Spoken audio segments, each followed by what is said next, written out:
जय हिंद दोस्तों, आज की वीडियो में एक बार फिर से आप सभी का स्वागत है। दोस्तों आज की वीडियो में हम बात करने वाले हैं Uttar Pradesh police constable requirement 2022 भर्ती के बारे में। तो दोस्तों इस वीडियो के माध्यम से मैं आपको पूरी जानकारी बताने वाला हूं कि उत्तर प्रदेश पुलिस में टोटली कितनी वैकेंसी निकाली जा रही है और वैकेंसी निकालने के साथ ही साथ इसमें मेल कैंडिडेट के लिए कितना टोटली पोस्ट निकाला जाएगा और फीमेल कैंडिडेट के लिए टोटली कितना पोस्ट निकाला जाएगा। उसके साथ ही साथ इसमें क्वालिफिकेशन क्या रखा गया है और क्वालिफिकेशन के साथ ही साथ इसमें हाइट और डेट ऑफ बर्थ को भी इसमें क्या क्या रखा गया है। तो दोस्तों इस वीडियो के माध्यम से मैं आपको पूरी जानकारी डिटेल में बताऊंगा, तो आप लोग वीडियो के साथ लास्ट तक जुड़े रहिएगा, तभी आपको पूरी बातें समझ में आएगी। ठीक है, तो दोस्तों मैं वीडियो को प्रारंभ करता हूं। दोस्तों ये farm Uttar Pradesh police constable requirement 2022 के लिए नोटिफिकेशन जारी किया गया है, जिसमें कांस्टेबल और फार्मर दोनों पदों के लिए ये वैकेंसी का टेंडर जारी किया गया है। ठीक है, उसके बाद दोस्तों यहाँ पे नीचे लिख रहा है कि उत्तर प्रदेश पुलिस विभाग द्वारा 26,210 कांस्टेबल पदों पे भर्ती के लिए ओपन टेंडर जारी किया गया है, जिसमें परीक्षा संपन्न कराने हेतु निवेदिताएं आमंत्रित की गई है, जिसके बाद आप भर्ती भी जल्द ही जारी की जाएगी। ठीक है दोस्तों, इसमें 26,210 जो टोटल उत्तर प्रदेश पुलिस से रिलेटेड वैकेंसी का टेंडर जारी किया गया है,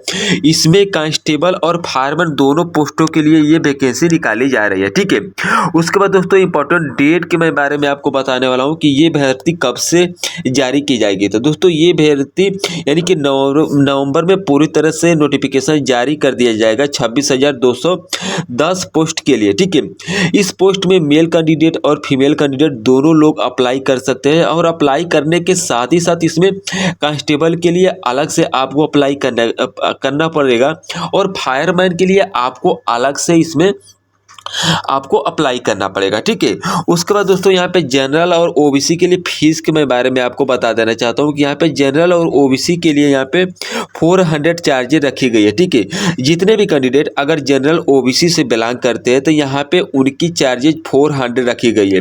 उसी के साथ ही साथ यहाँ पे एसटी एससी कैंडिडेट वालों के लिए यहाँ पे 400 टोटली पोस्ट 400 यानी कि फीस रखी गई है। ठीक है, उसके बाद दोस्तों यहाँ पे ऑल कैटेगरी फीमेल कैंडिडेट के लिए यहाँ पर भी 400 टोटली फीस इस बार लगेगी। ठीक है दोस्तों, इस बार भर्ती में बहुत बड़ा बदलाव भी किया गया है और बदलाव के साथ ही साथ कैटेगरी वाइज जो पहले फीस को बिल्कुल फ्री चार्ज में फार्म अप्लाई कर रहे थे जितने भी कैंडिडेट, इस बार फार्म को आप लोगों को बिल्कुल फ्री में अप्लाई नहीं करना है, क्योंकि यहाँ इस बार चार्जेज रख दी गई है। यहाँ पे एसटी एससी कैंडिडेट वालों को हर बार फ्री में फार्म अप्लाई करने का चांसेस मिल रहा था और फीमेल कैंडिडेट को भी यहाँ पे फार्म अप्लाई के लिए बिल्कुल फ्री में चार्जेज यहाँ पे मिल रहा था, लेकिन इस बार गवर्नमेंट सरकार ने यहाँ पे सभी के लिए चार्जेज रख दी गई है। ठीक है दोस्तों, फीस पेमेंट आपको यहाँ पे ऑनलाइन पेमेंट करना पड़ेगा। ठीक है, उसके बाद दोस्तों मैं नीचे आपको इम्पोर्टेंट मैं आपको बातें बताने जा रहा हूं कि उत्तर प्रदेश से रिलेटेड जो भी कैंडिडेट मेल और फीमेल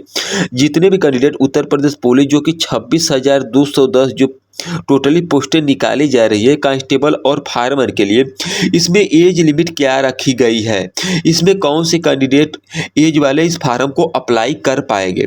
तो दोस्तों यहाँ पे जनरल मेल कैंडिडेट के लिए 18 से 23 ईयर ही यहाँ पे एज को निर्धारित किया गया है। अगर जनरल मेल और फीमेल दोनों में से कोई भी अगर कैंडिडेट है, अगर वह एज 18 ईयर क्रॉस कर चुका है यानी कि 18 ईयर का हो गया है, तो वे 18 से 23 ईयर वाले जनरल मेल कैंडिडेट के लिए यहाँ पे एज निर्धारित की गई है और फीमेल के लिए यहाँ पे 18 से 26 ईयर एज को निर्धारित किया गया है। ठीक है, उसके बाद यहाँ पे OBC ST SC male candidate के लिए 18 से 28 ईयर का एज यहाँ पे निर्धारित किया गया है और ओबीसी एसटी फीमेल कैंडिडेट के लिए यहाँ पे 18 से 31 ईयर वाले कैंडिडेट भी इस फार्म को अप्लाई कर सकते हैं। ठीक है, उसके बाद दोस्तों यहाँ पे एज रिलेशन अपर एज के रिलेटेड आपको यहाँ पे छूट भी दी जा रही है। ठीक है, उसके बाद दोस्तों यहाँ पे मैं पोस्ट की मैं बारे में आपको बात करना चाहता हूँ कि इसमें टोटली पोस्ट कितनी रखी गई है, क्योंकि मैं ऊपर भी आपको बता चुका हूँ कि यहाँ पे 26,382 टोटली इस बार उत्तर प्रदेश पुलिस में वैकेंसी निकाली जा रही है, जो कि कांस्टेबल के लिए अलग पोस्ट निकाली जाएगी और फायरमैन के लिए अलग पोस्टें निकाली जाएगी, लेकिन जो आपका टोटल वैकेंसी है वह 26,382 ही रहेगी। इसमें आपको नहीं बढ़ाया जाएगा और नहीं घटाया जाएगा। ठीक है, उसके बाद दोस्तों मैं क्वालिफ़िकेशन के मैं बारे में आपको बता देना चाहता हूँ कि इसमें क्वालिफ़िकेशन क्या-क्या लगेगा, आपके पास क्या-क्या डिग्रियाँ रहेगी, तभी आप कांस्टेबल और आप फायरमैन के लिए फार्म को अप्लाई कर सकते हैं। तो दोस्तों अगर आपके पास यानी कि 12th ग्रेजुएशन है, अगर आप 12th पास कर चुके हैं तो आप कांस्टेबल और फायरमैन दोनों के फार्म को आप अप्लाई कर सकते हैं, ठीक है। लेकिन जो आपकी एज रखी गई है वो 18 से 23 ईयर यानी कि जनरल वालों के मेल के लिए रखी गई है और 18 से 26 ईयर फीमेल यानी कि जनरल के लिए रखी गई है, ठीक है। और एसटी एससी ओबीसी वालों के लिए 5 ईयर का यहाँ पे छूट भी मिल रहा है, ठीक है। और एसटी एससी फीमेल कैंडिडेट के लिए यहाँ से 18 से 31 ईयर का भी यहाँ पे छूट रखी गई है, ठीक है। उसके बाद दोस्तों मैं पोस्ट नेम के मैं बारे में आपको ऊपर भी बता चुका हूँ और फिर से मैं आपको बता रहा हूँ कि ये कांस्टेबल फायरमैन दोनों के लिए ये पोस्टें निकाली गई है, ठीक है। उसके बाद टोटल में वैकेंसी के मैं बारे में आपको बता दिया हूँ कि यहाँ पे 26,210 टोटली पोस्टें निकाली गई। लेकिन यहाँ पे फायरमैन के लिए कितनी पोस्टें निकाली जाएगी, तो फायरमैन के लिए यहाँ पे टोटली 172 ही पोस्टें यहाँ पे इस बार निकाली गई है, ठीक है। और जो भी आपको वैकेंसी बचेगी वह कांस्टेबल में आपको ऐड कर दी जाएगी, ठीक है। उसके बाद दोस्तों मैं क्वालिफिकेशन के मैं बारे में आपको बता दिया कि आपके पास 10th क्वालिफिकेशन होना चाहिए। लेकिन दोस्तों यहाँ पे मैं उत्तर प्रदेश पुलिस से रिलेटेड मैं आपको एक बहुत बड़ा और इम्पोर्टेंट इन्फॉर्मेशन देने जा रहा हूँ कि यहाँ पे हाइटें कितनी रखी गई है मेल कैंडिडेट के लिए और फीमेल कैंडिडेट के लिए, ठीक है। तो दोस्तों यहाँ पे मेल कैंडिडेट के लिए यानी कि जनरल ओबीसी और एससी वालों के लिए 168 सेंटीमीटर रखी गई है। जो भी कैंडिडेट अगर उत्तर प्रदेश पुलिस में भर्ती होकर देश की सेवा करना चाहता है तो उनकी अगर हाइट 168 सेंटीमीटर हो गई है तो वे उत्तर प्रदेश पुलिस का फार्म को अप्लाई कर सकता है, ठीक है। अगर दोस्तों एसटी कैंडिडेट का जो भी है तो उसकी हाइट 160 सेंटीमीटर इसमें निर्धारित की गई है, ठीक है। उसके बाद फीमेल कैंडिडेट के लिए यहाँ पे ओबीसी जनरल और एससी के लिए 152 सेंटीमीटर है। अगर जो भी लड़की के हाइट 152 सेंटीमीटर है, अगर वह जनरल ओबीसी एससी से बिलोंग करती है तो वे इस फार्म को अप्लाई कर सकती है, ठीक है। लेकिन फीमेल से रिलेटेड अगर उसका हाइट अगर एसटी कैंडिडेट से बिलोंग करती है, अगर उसका हाइट 47 सेंटीमीटर है तब पर भी वह उत्तर प्रदेश पुलिस का फार्म अप्लाई कर सकती है, ठीक है। उसके बाद दोस्तों यहाँ पे चेस्ट से रिलेटेड मैं आपको बताना चाहता हूँ कि यहाँ पे लड़कियों का तो चेस्ट नहीं नापा जाता है, वनली मेल कैंडिडेट का ही यहाँ पे चेस्ट नापा जाता है। लेकिन जो भी कैंडिडेट अगर जनरल ओबीसी एससी कैटेगरी से बिलोंग करते हैं तो उनका चेस्ट यहाँ पे 79 से 84 नापा जाएगा, यानी कि 79 उनका नॉर्मल रहेगा और 84 उनका एक्सटेंशन फुलाव के साथ ही साथ पूरा होना चाहिए, ठीक है। अगर वह कैंडिडेट एसटी से बिलोंग करता है तो उसका चेस्ट 77 से 82 सेंटीमीटर है। लेकिन दोस्तों यहाँ पे 5 सेंटीमीटर सभी कैटेगरी वालों को भी यहाँ पे एक्सटेंशन फुलाव देना है। जिसका भी अगर एक्सटेंशन फुलाव 5 सेंटीमीटर नहीं है तो उनको रिजेक्ट कर दिया जाएगा। लेकिन उत्तर प्रदेश पुलिस से रिलेटेड किसी भी कैंडिडेट को रिजेक्ट नहीं किया जाता है, ठीक है। उसके बाद दोस्तों मैं रनिंग से रिलेटेड मैं आपको कुछ बातें बताना चाहता हूँ कि यहाँ पे मेल कैंडिडेट के लिए कितनी रेस कराई जाएगी अगर आप पेपर को क्वालिफाइड कर लेते हैं, और फीमेल कैंडिडेट को वहाँ पे कितनी रेस कराई जाएगी अगर आप पेपर को क्वालिफाइड कर लेते हैं। तो दोस्तों यहाँ पे मेल कैंडिडेट के लिए यहाँ पे यानी कि 4.8 किलोमीटर रेस कराई जाएगी, जो कि टाइमिंग आपको 25 मिनट दिया जाएगा। अगर आप हल्का सा भी मेहनत करके जाते हैं तो आपको रनिंग से वहाँ पे कोई रोक नहीं सकता है, ठीक है। उसके बाद दोस्तों यहाँ पे फीमेल कैंडिडेट के लिए 2.4 किलोमीटर यहाँ पे रेस कराई जाएगी, जो कि टाइमिंग आपको 14 मिनट दिया जाएगा। दोस्तों इस रेस यानी कि रनिंग में यहाँ पे सभी कैटेगरियों के लिए यहाँ पे टाइमिंग फिक्स दी गई है, यानी कि सभी कैटेगरी के लिए यहाँ पे 4.8 किलोमीटर रेस कराई जाएगी, जो कि 25 मिनट का टाइमिंग दिया जाएगा।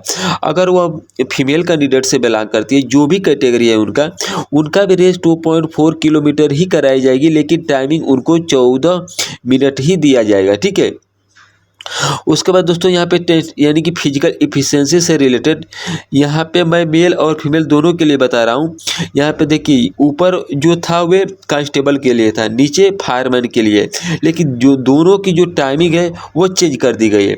अगर आप फायरमैन से रिलेटेड अगर है तो आपको 4.8 किलोमीटर आपको 28 मिनट टाइमिंग दिया जाएगा। लेकिन यहीं पर रनिंग यानी कि फीमेल के लिए 2.4 किलोमीटर आपको 16 मिनट आपको टाइमिंग दिया जाएगा। दोस्तों अगर आप थोड़ा सा भी अगर मेहनत करते हैं तो आप बिल्कुल आसान तरीके से उत्तर प्रदेश पुलिस कांस्टेबल और फायरमैन का रेस को क्वालिफाइड कर दिया जाएगा। दोस्तों यहाँ पे नीचे आप लोगों के सामने एक इंट्रोडक्शन भी दे रहा है कि छात्रों से यह अनुरोध किया जाता है कि वो अपना फॉर्म भरने से पहले ऑफिशियल नोटिफिकेशन को ध्यान से पढ़ लें।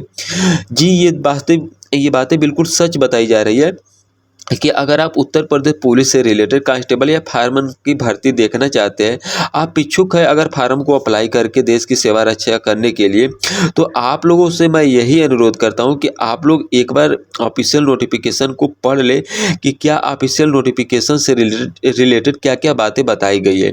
यानी कि आपके पास क्वालिफिकेशन क्या है, क्वालिफिकेशन के साथ ही साथ आपकी हाइट 1.68 सेंटीमीटर है कि नहीं, अगर आप फीमेल कैंडिडेट से बिलोंग करते हैं तो आपकी 1.52 सेंटीमीटर हाइट है कि नहीं, आपको पूरी बातें इंट्रोडक्शन पता होना चाहिए, तभी आप कोई भी फार्म को अप्लाई करना चाहिए। क्योंकि अगर आप फार्म अप्लाई करते हैं इंट्रोडक्शन के माध्यम से तो आपको बिल्कुल वहाँ पे श्योर होकर जाना पड़ेगा। आपके अंदर जो भी डर रहेगी वह डर बिल्कुल नहीं होना चाहिए। लेकिन जब तक आप इंट्रोडक्शन को पढ़ कर नहीं जाएंगे, फार्म अप्लाई कर देंगे, तो आपके अंदर जो डर की भावना रहती है वह कंटिन्यू डर की भावना बनी रहेगी।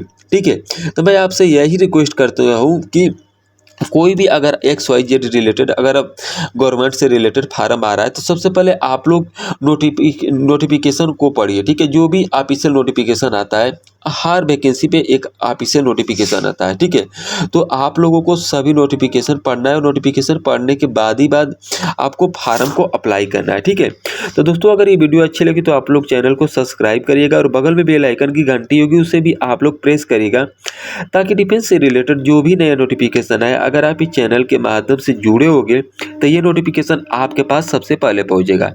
तो दोस्तों तब तक के लिए जय हिंद।